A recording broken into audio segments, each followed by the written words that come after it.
Halo, Assalamualaikum Bapak Ibu sekalian. Perkenalkan, nama saya Dini Tresnawati. Saya sebagai Javung PPUPD Muda di Inspektorat Daerah Provinsi Jawa Barat. Kali ini insya Allah saya akan menampilkan 6 video sebagai syarat saya dalam kenaikan jenjang ke Madya. Doakan semua ya, semoga lancar. Mohon maaf, terima kasih. Assalamualaikum warahmatullahi wabarakatuh. Halo Bu, selamat ya. Udah diangkat jadi ASN. Alhamdulillah kita gabung menjadi ASN yang profesional. ASN itu harus punya netralitas loh, tahu nggak? Netralitas artinya di sini ya. Jadi netralitas itu kita sebagai seorang ASN tidak boleh dipengaruhi oleh partai politik atau individu, kelompok individu apapun. Apalagi pas musim pilkada ya, kita tidak boleh memihak kepada partai politik manapun. Kalau bisa ya. Terus netralitas di sini adalah ASN harus cakap dan memiliki etika dan moral yang tinggi. Kita harus all out lah gitu melayani masyarakat. Tidak pandang bulu, masyarakat apapun harus kita layani gitu ya. Nah, kalau terbukti kita sebagai ASN melanggar netralitas tadi, ada hukumannya Bu. Tunjangan dikurangi sebesar 25%, itu selama 6 bulan, 9 bulan atau 12 bulan. Lumayan kan ya? Atau untuk hukuman beratnya dia diturunkan jabatannya Bu setingkat lebih rendah dari itu. Maka dari itu insya Allah sebagai seorang ASN kita harus semangat menjaga netralitas kita seperti itu. Terima kasih Bu ya. Ya, terima kasih Bu. Ya. Assalamualaikum warahmatullahi wabarakatuh. Saya Dini Tresnawati, PPUPD Ali Muda di Inspektorat Daerah Provinsi Jawa Barat. Kali ini saya akan memperagakan video butir 5 pada jenjang muda, yaitu memperagakan cara menjelaskan kepada ketua tim tentang hasil evaluasi kesesuaian Renstra dan Renja perangkat daerah dengan RPJMD dan program prioritas. Review ini dilakukan untuk memperoleh keyakinan terbatas mengenai kesesuaian dokumen perencanaan daerah, yaitu kesesuaian antara program yang ada dalam RKPD dan RPJMD. Regulasi yang dipakai yaitu Peraturan Menteri Dalam Negeri Nomor 10 Tahun 2018 tentang review atas dokumen perencanaan pembangunan dan anggaran daerah tahunan. Selamat pagi Pak Ketua, Bapak Ketua Tim. Dalam kesempatan ini saya akan mempresentasikan sesuai surat perintah yang diberikan, yaitu untuk melakukan review atas kesesuaian Renstra dan Renja perangkat daerah dengan RPJMD dan program prioritas. Review ini dilakukan untuk memperoleh keyakinan yang terbatas Pak yang mengenai kesesuaian dokumen perencanaan, yaitu kesesuaian antara program yang ada dalam RKPD dan RPJMD. Regulasi yang saya pakai yaitu Permendagri Nomor 10 Tahun 2018 tentang review atas dokumen perencanaan pembangunan dan anggaran daerah tahunan. Kebetulan perangkat daerah yang saya review yaitu Dinas Tenaga Kerja dan Transmigrasi Provinsi Jawa Barat. Sesuai IKU-nya Pak, di Snakertar itu yaitu persentase tenaga kerja yang ditempatkan. Baiklah, saya akan menjelaskan satu persatu antara kesesuaian programnya Pak. Di Snakertaran ini mempunyai 6 program, yaitu yang satunya adalah program perencanaan tenaga kerja. Program ini terdapat di dalam RKA, terdapat dalam KUA PPAS, terdapat dalam Renstra dan RPJMD, serta di dalam Renja. Saya kasih keterangan sesuai gitu Pak. Program yang kedua yaitu program pelatihan kerja dan produktivitas tenaga kerja. Sama, program ini sesuai karena sudah tercantum juga dalam KUA PPAS, di dalam Renstra perangkat daerah, dalam RPJMD, dan dalam Renja perangkat daerah. Program yang ketiga yaitu program penempatan tenaga kerja. Program ini merupakan program prioritas, artinya program yang diprioritaskan dalam pembangunan Jawa Barat, yaitu program ini terdapat dalam KUA PPAS, terdapat dalam Renstra, terdapat dalam RPJMD, dan terdapat dalam Renja. Program selanjutnya itu program keempat, yaitu program hubungan internasional. Nah, program hubungan internasional ini tidak terdapat dalam KUA PPAS maupun dalam RPJMD. Hanya dimuat dalam Restra dan Renja perangkat daerah saja. Program yang kelima yaitu program pengawasan ketenagakerjaan. Program ini terdapat di dalam KUA PPAS, di dalam Restra, dalam RPJMD, dan di dalam Renja. Program yang keenam yaitu program pembangunan kawasan transmigrasi. Sama, program ini telah sesuai karena sudah tercantum dalam KUA PPAS, di dalam Restra, dan dalam RPJMD maupun di dalam Renja. Atas permasalahan tersebut, Pak, kami berkesimpulan bahwa akan memberikan, karena hal ini tidak sesuai dengan Permendagri nomor 10 tahun 2018, maka kami berkesimpulan bahwa kepada perangkat daerah tersebut jangan dulu melaksanakan program dan kegiatan yang berada di bawahnya karena tidak ada cantolannya di atas, seperti itu, Pak. Demikian saya sampaikan kertas kerja saya hari ini. Semoga Bapak dapat menerimanya. Terima kasih, Pak.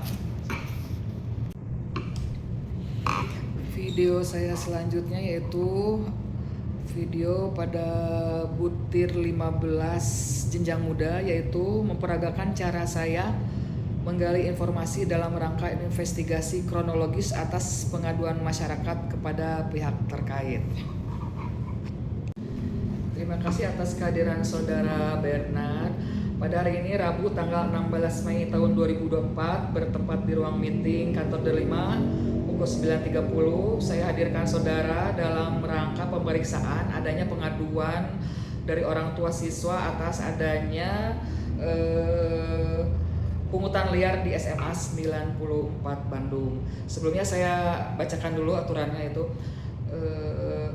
berdasarkan Pasal 22 Undang-Undang Nomor 31 Tahun 1999, Jungto Nomor 20 Tahun 2001 tentang pemberantasan tindak pidana korupsi, diberitahukan kepada saudara bahwa setiap orang sebagaimana dimaksud dalam Pasal 28, Pasal 29 dan Pasal 35 atau Pasal 36 yang sengaja tidak memberikan keterangan atau memberikan keterangan tidak benar dipidana dengan pidana paling singkat 3 tahun dan paling lama 12 tahun dan atau denda paling sedikit sebesar 150 juta dan paling besar sebesar 600 juta. Apakah saudara mengerti dengan ketentuan pasal tersebut? Iya, saya mengerti. Saya bacakan dulu dasarnya dulu. Berdasarkan surat perintah dari Inspektur Provinsi Jawa Barat nomor 339/0607/Sekre tanggal 10 Mei tahun 2024, kami melakukan pemeriksaan atas dugaan pungutan liar yang terjadi di sekolah terhadap nama Bernardi Hutagawa SE, betul? Iya. Tempat tanggal lahir Bandung 14 Desember 1990, betul? Beragama Islam, menjabat sebagai tenaga honorer atau tenaga administrasi dan pembantu bendahara pengeluaran. Iya. Alamat rumah Cinagrak Tengah, Desa Selapisang, Garut Kulon. Tuh ya. Iya. Alamat pekerjaan SMA Negeri 94 Jalan Kaca Beling nomor 12 Bandung. Nomor KTP 67998767006. Nomor telepon 0883 675555644. Betul sebenarnya.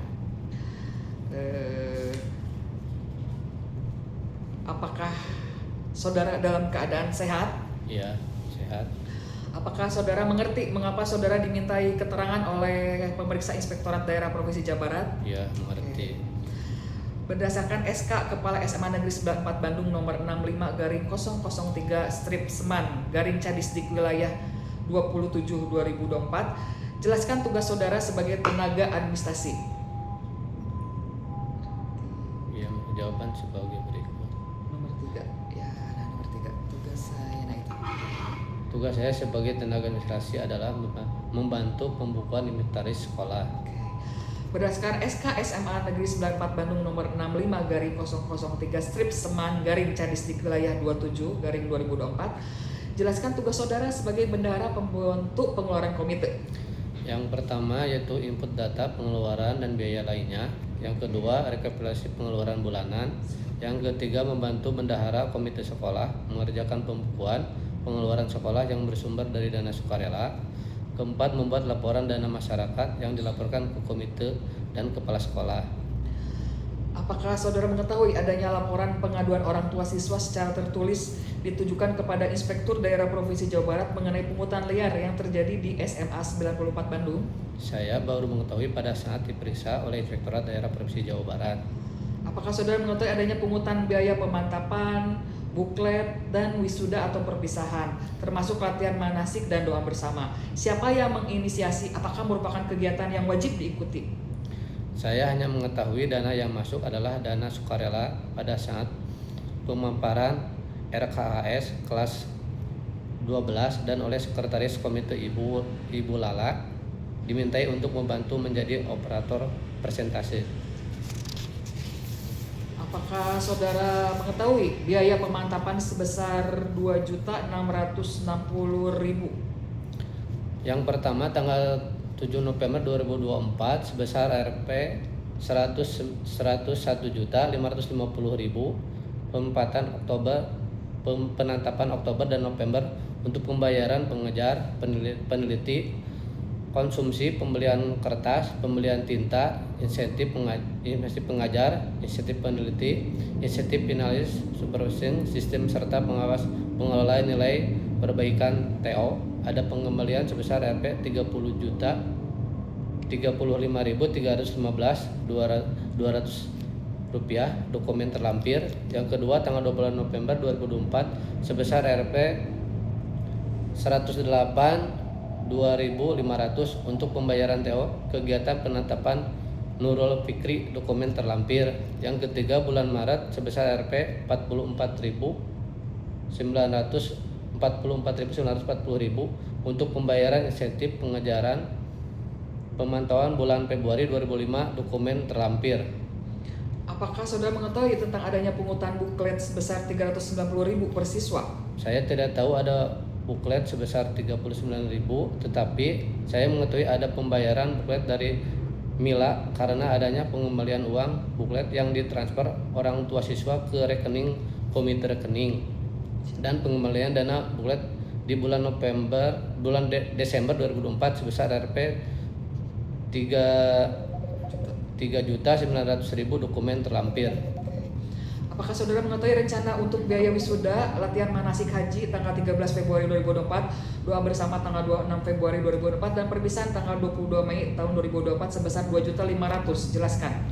Ya, saya mengetahui sebagai kegiatan. Yang pertama untuk biaya wisuda saya tidak mengetahui. Yang kedua, kalau simulasi manasik haji saya mengetahui karena saya ditugaskan sebagai bendahara kegiatan simulasi manasik haji yang diberikan proposal simulasi manasik haji oleh Wakasek bidang kesiswaan dalam pengajuan proposal sebesar 36.315.000 dan realisasi sebesar 31.725.000 dokumen terlampir. Yang ketiga, doa bersama saya hanya mengetahui ada kegiatan dari jadwal WA grup sekolah karena tidak ada perintah komite untuk mengeluarkan dana doa bersama. Yang keempat, saya tidak mengetahui tentang rencana perpisahan. Terima kasih atas keterangannya. Apakah saudara bersedia dimintai keterangan kembali apabila kemudian hari diperlukan? Saya mengetahui ketika diperintahkan. Ya. Oke, demikian hasil wawancara kami. Terima kasih atas segala keterangan yang telah Anda berikan. Terima kasih. Ya, sama-sama. Video selanjutnya adalah bulir 4 pada jenjang muda, yaitu memperagakan cara saya melakukan survei pendahuluan untuk menyusun program kerja pemeriksaan dalam rangka pelaksanaan pengawasan umum penyelenggaraan pemerintah daerah. Dalam hal ini saya akan bacakan karena ini tidak boleh terlewat satupun. Jadi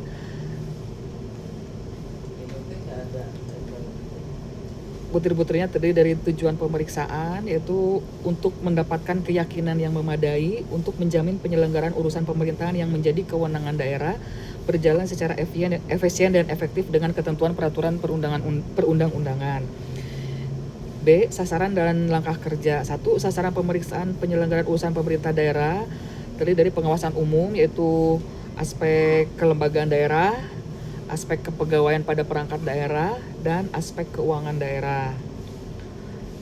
Kedua, penerapan standar pelayanan minimal atau SPM. Seperti kita ketahui, SPM itu terdiri ada 6 SPM, yaitu SPM bidang pendidikan, ada 3 butir, SPM bidang kesehatan, ada 12 butir, terus SPM bidang pekerjaan umum ada 2 butir, SPM bidang perumahan rakyat ada 2 butir, SPM bidang ketentraman dan ketertiban umum 5 butir, SPM bidang sosial ada 5 butir, seperti itu. Kemudian langkah kerja yang harus kita lakukan adalah satu, untuk pengawasan umum, yaitu aspek kelembagaan daerah. Satu, periksa apakah pemerintah daerah Kota Sukabumi telah melakukan penyetaraan jabatan administrasi ke dalam jabatan fungsional.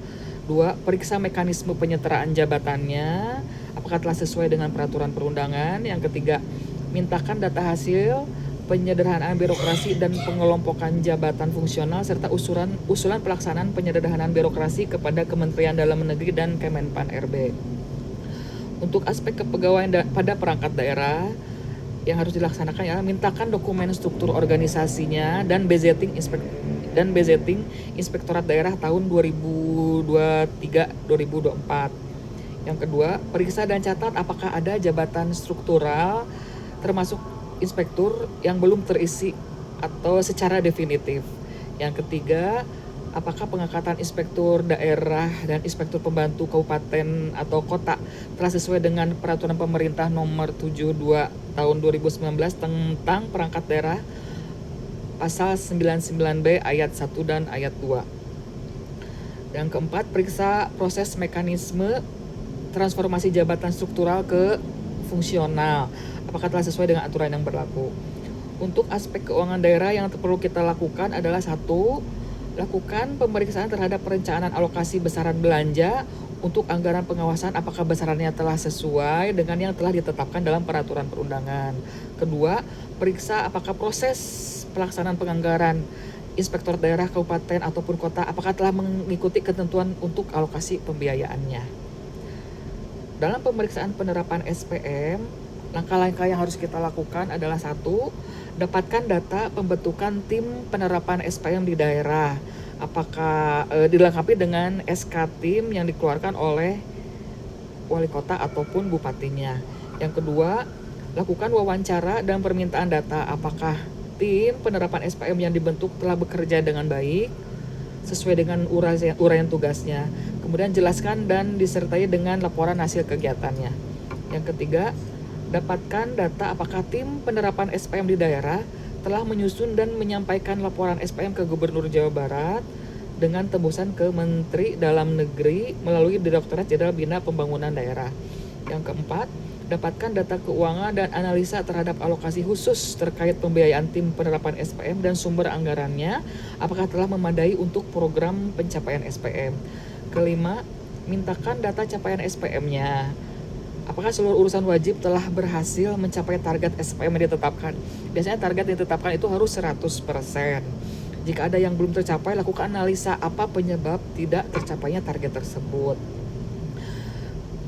Selanjutnya, melakukan wawancara dan analisa bagaimana tim penerapan SPM dalam mengatasi permasalahan tersebut, serta bagaimana mengatasi permasalahan dalam penerapan SPM di kabupaten dan kota.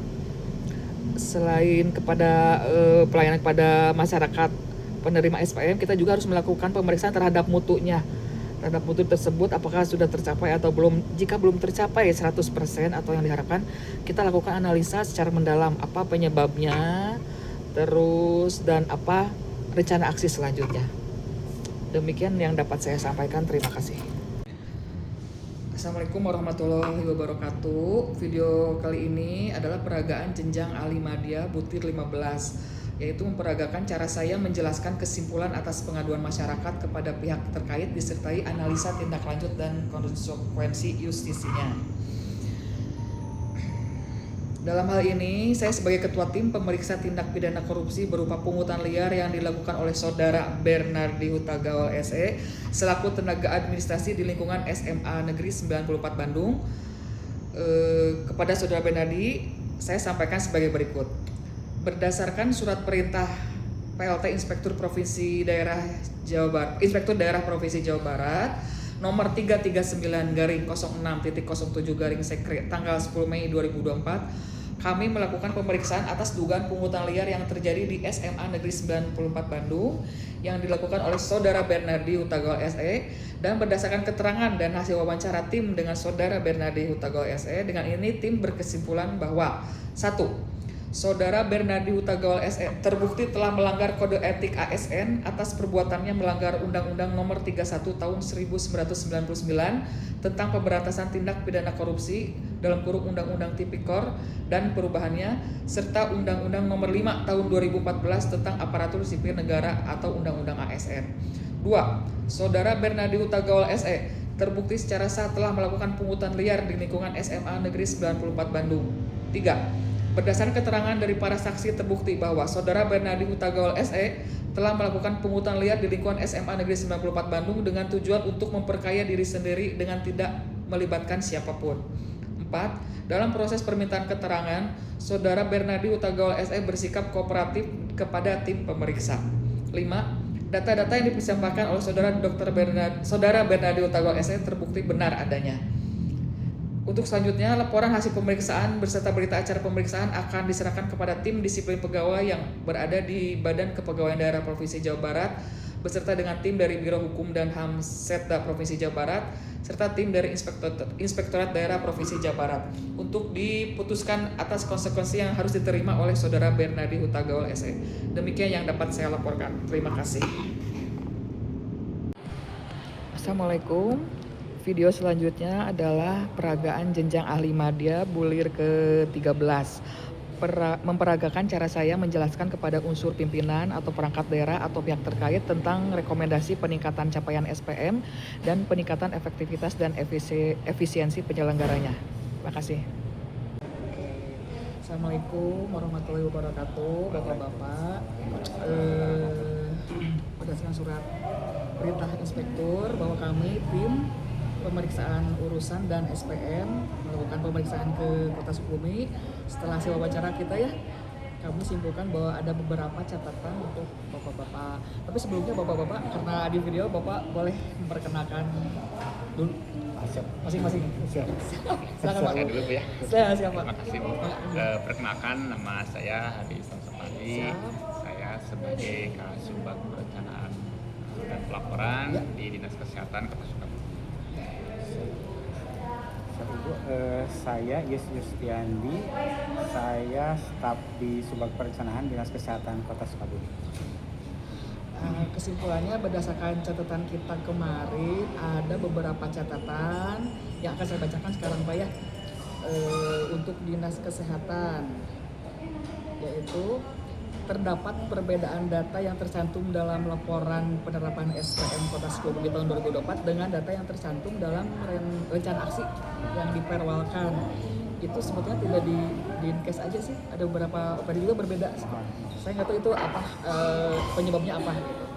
Untuk Dinkes pada jenis pelayanan dasar pelayanan kesehatan pada usia produktif jumlah warga negara usia produktif yang mendapatkan pelayanan kesehatan kalau di Renaksi perwal Renaksi sebanyak 228.066, kalau di laporan SPM 235.988. Terus alat pelayanan KB di perwal Renaksi sebanyak 45, di laporan SPM sebanyak 75.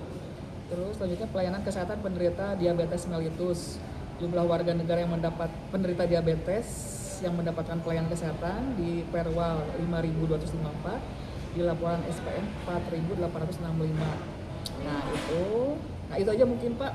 Bapak bisa nanti komentari apa penyebabnya, atau sekarang bisa Bapak ungkapkan kalau Bapak apa kenapa? Ya, mengenai target mungkin Bu agak berbeda karena memang ada dua data yang biasanya kami gunakan. Yang pertama data dari Pusdatin Kemenkes, kemudian data real capaian tahun sebelumnya Bu, itu sebagai dasar kami. Sehingga melihat tren capaian tahun sebelumnya, kami mungkin di dalam SK itu ada perubahan sedikit Bu. Lebih menyesuaikan ke target capaian data tahun sebelumnya. Karena biasanya di data Pusdatin itu angkanya lebih tinggi dari target capaian tahun sebelumnya gitu Bu, seperti itu. Oh, pakai Pusdatin berarti? Kalau yang di aksi lebih ke Pusdatin sih Bu. Pusdatin ya, kalau di reaksi Maya lebih tinggi dia ya. Oh iya, jadi Bapak pakainya? Kalau yang di laporan SPM itu kita sudah update capaian data terakhir yang tahun 2024. Oh iya, gitu ya. Itu sih. Oke, tapi kalau di mutunya itu udah 100% semua ya Pak ya? Iya. Udah, maksudnya teh realisasi sesuai dengan target gitu ya Pak ya? Iya. Oke. Mungkin nanti saya ini kasihkan ke Bapak untuk Bapak komentari ya Pak ya? Siap Bu. Bapak komentari, tapi saya harus split dulu ini. Bu. Saya split dulu Pak ya? Enggak. Siap Bu.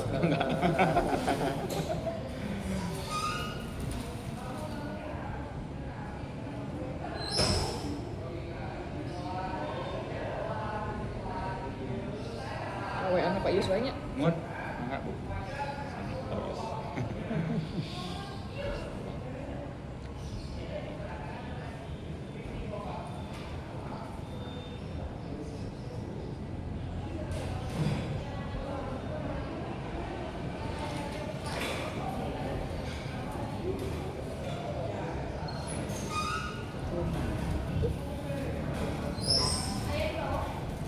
Dikomentarin terus di tanda tangannya sama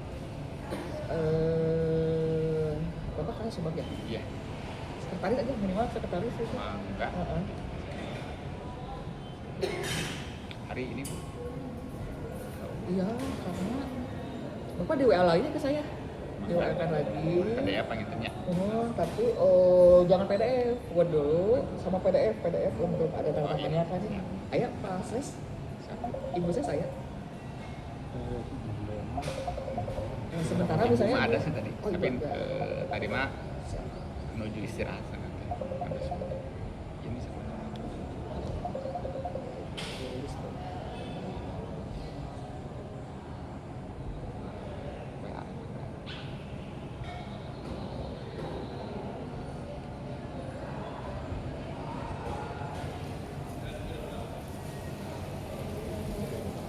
Ya SPM mah gitu-gitu kan sih.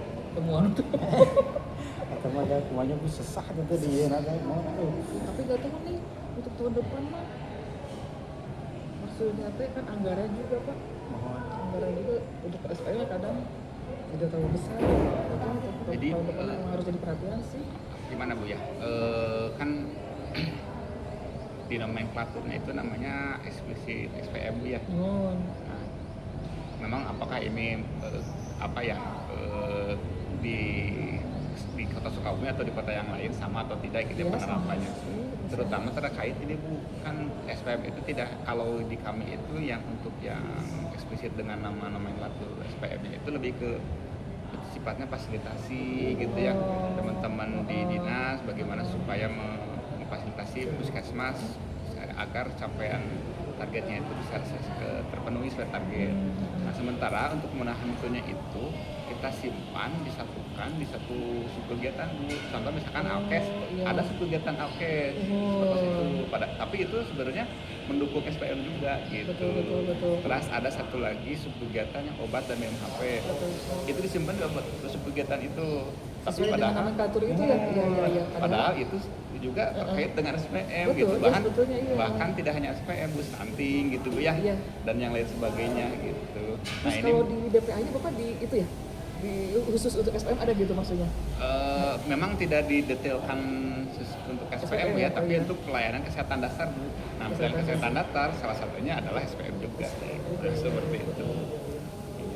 Memang seperti yang anggaran yang kemarin disampaikan Bu, yang besar itu udah dikirim belum? Atas Bu. Pak Agus ya. yang besar itu di BMHP Bu ya, pengadaan penyediaan obat dan BMHP, vaksin gitu ya, sama makam minum di fasilitas kesehatan, kemudian alat kesehatan. Nah itu memang tujuannya ke sana Bu. Iya. Nah sebenarnya kalau misalkan apakah harus per SPM itu didistribusikan gitu ya atau seperti apa gitu karena memang penjelasan ketika kami awal perpindahan nomenklatur ya dari dari Permendagri yang lama ke Permendagri yang baru yang 90 itu memang ya gitulah seperti itu. Iya. Bapak untuk SPL lebih jelasnya Bapak bisa minta koordinasi dengan Tampom mungkin ya. Kalau saya inspektorat itu hanya untuk melihat realisasi dan capaiannya aja gitu iya. Pak ya gitu untuk sehingga mungkin Bapak bisa koordinasi dengan Tampom ya Pak ya. Saya tidak bisa. Memang sih saya nanya-nanya ke kabupaten kota, kalau di kami mah katanya dipisah, didistribusikan sesuai dengan subkegiatan gitu seperti itu. Kemana Bapak nanya ke mana, ke Depok gitu, ke daerah Bogor atau Bogor juga. Oh, udah Kabupaten Bogor. Iya, Iya, nanya-nanya tuh seperti itu. Iya. Bisa di Tapi memang ketika di laporan di SPM yang pagu untuk subkegiatan obat BMHP itu kita cantumkan juga. Cantumkan juga itu ya. Termasuk Bu yang besar juga kan untuk jaminan kesehatannya, pembiayaan jaminan kesehatannya. Oh, yang BPJS apa harus Ya, pengumuman gitu kan, itu sebenarnya lebih besar Bu kalau di kota Sukabumi itu di angka hampir. Oh, itu nggak masuk SPM kan ya? BPJS ini enggak, kan memang itu, Pak, terpisah ya. gitu sendiri. Betul. Oh, besar ya Sukabumi. Di kota itu butuh anggaran 23 Per cover miliar. semua itu. Kalau untuk UHT sampai 75% per cover Bu. Cover ya. Tapi sekarang kan targetnya itu harus 80%. Iya. Butuh tambahan lagi. Tambah lagi. Tahun ini capai nggak itu? Kita sedang usahakan Bu. Misalkan tahun ini ya. Sekarang kita di angka 77. Minimal itu dari BPJS ditargetkan 80%. Tambahannya, kekurangannya itu di angka 3 miliar lagi. 3 miliar lagi. Ya. Kalau misalkan kan ada sharing sama Betul. provinsi Bu ya. Iya. Kalau misalkan ada sharing dari provinsi bisa berkurang ininya per persennya. Iya. Tidak 3 miliar, misalkan setengah-setengah gitu dari provinsi dari Bantunya ada BPJS Bantunya ada. tahun ini ya? ada. Cuman memang itu di luar yang tambahan untuk sampai 80%. Oh iya, benar itu ya. Mudah-mudahan Kemarin yang pas ramai Pak Gubernur itu kita langsung sampai ke provinsi. bisa langsung datang ke Dinkes maksudnya? Iya, ke Dinkes. Bahkan dari Bapeda, dari BPKRI juga ada. Oh iya, diinformasikan. Ya mudah-mudahan tahun depan ya Pak ya bisa Insyaallah, Bu, tercapai. kita coba maksimalkan karena memang kan kalau lihat tahun-tahun sebelumnya itu tadi Bu, ketika penetapan target mengikuti data Pusdatin kita ketinggian gitu ya. Tapi tahun ini masih ikutin data itu nggak? Kita tahun ini sudah mulai itu Pak ya. Kalau yang kayak usia produktif mengikuti data Dukcapil. Ya. Gitu. Tidak terlalu besar ininya, tidak terlalu jomplang. Ya. Sudah saya WA nih Pak. Siap. Nanti untuk di komentar mumpung ayah kan ya. Siap. Sukses. Siap. Ya, siap. Atur bisa di atas. Ya, Sampai-sampai, Bu. sampai-sampai Bu. Disupi. Siap. Siap. Siap, bisa enggak Bu kali dia. Mangga siap. Atur nun. Siap. Bisa, Saya Bu. Pak. Oh, mangga atur nun Bapak. Ibu permisi ambil. Siap mangga Pak. Assalamualaikum. Waalaikumsalam.